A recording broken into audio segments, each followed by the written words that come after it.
اس وقت براہ راست آپ کو لے چلیں گے لاہور، جہاں پر ایم کیو ایم پاکستان کے رہنما عامر خان پریس کانفرنس کر رہے ہیں۔ لیکن میں اس پہ ایک عرض کرنا ضرور چاہوں گا کہ دیکھیں، ایک تو یہ ہماری طرف سے یہ کوئی پروگرام نہیں ہے، میرے علم میں نہیں ہے کسی کوئی اور کر رہا ہو، لیکن میں یہ ضرور کہنا چاہوں گا کہ یہ اتنے بڑے بڑے صوبے ہیں، پنجاب میں بھی، پی کے میں بھی، بلوچستان میں بھی اور سندھ میں بھی ہم لسانی بنیادوں پر صوبے کی بات نہیں کرتے کہ آپ زبان کی بنیاد پر صوبے بنائیں۔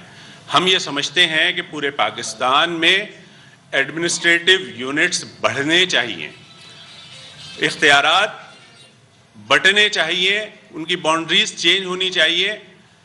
پہلے ہی 18ویں ترمیم کے ذریعے پہلے ایسا کہا جاتا تھا کہ وفاق تمام وسائل پر قابض ہے، لیکن 18ویں ترمیم کے اندر آئین کی آرٹیکل 140A بھی موجود ہے۔ صوبے وہ اختیارات نیچے منتقل نہیں کرتے، تو وہی عمل جو پہلے وفاق کرتا تھا تو اب صوبے مقامی حکومتوں کے ساتھ کر رہے ہیں۔ تو آئین جو کہتا ہے اس کے اوپر پوری طرح سے عمل درآمد ہونا چاہیے، اور ایسا لگتا ہے کہ پہلے ایک ملک تھا، ویسا لگتا ہے جیسے 4 ملک بن گئے ہیں، کوئی ایک دوسرے کی بات سننے کو تیار نہیں ہے۔ اور خاص طور سے آپ لوگوں کے علم میں ہوگا کہ سندھ اسمبلی کے اندر فلور پہ کھڑے ہو کر سندھ کا وزیر اعلیٰ اگر یہ جملہ ادا کر دے کہ اگر ہماری بات کو نہیں سنا گیا اور ہمارے یہ اس طرح نہیں ہوا اور اس طرح نہیں ہوا، تو پھر سندھ کے لوگ کچھ اور سوچنے پر مجبور نہ ہو جائیں، بلکہ یوں تھے کہ پھر ہم کچھ اور سوچنے پر مجبور نہ ہو جائیں۔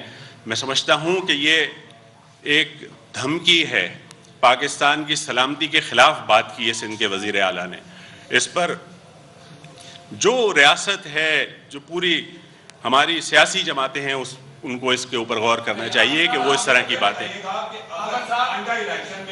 طرف پیپلز پارٹی ہے، ایک طرف مسلم لیگ نون ہے، پی ٹی آئی ایک طرف ہے، اور ایسی پوزیشن آ جاتی ہے کہ آپ کی حمایت سے کوئی بھی پارٹی جو ہے وہ وزیر اعظم کی حکومت میں آ جاتی ہے، تو آپ تینوں میں سے کس پارٹی کو ووٹ دیں گے؟ دیکھیں، یہ بات قبل از وقت ہے کہ ہم کس کو سپورٹ کریں گے، کس کو نہیں کریں گے۔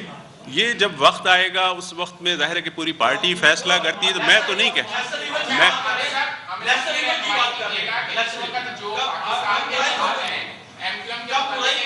میں سوال نہیں سن پا جی۔ دیکھیں، سیاست ہماری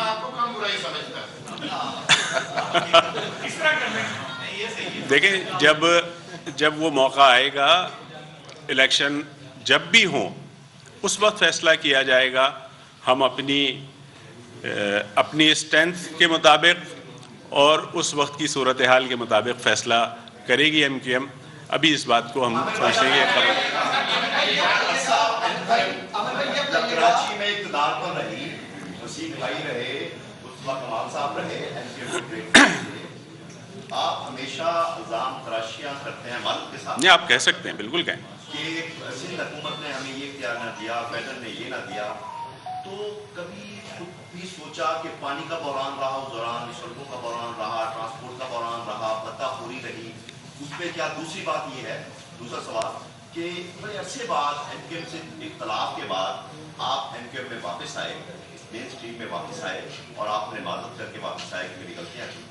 کیا الطاف بھائی پاکستان زندہ باد کا نعرہ لگا کے واپس آنا چاہے تو ان کے لیے جواب؟ دیکھیں، یہ جو آپ نے آخری بات کی ہے، اس پر ہم بہت دفعہ گفتگو کر چکے ہیں۔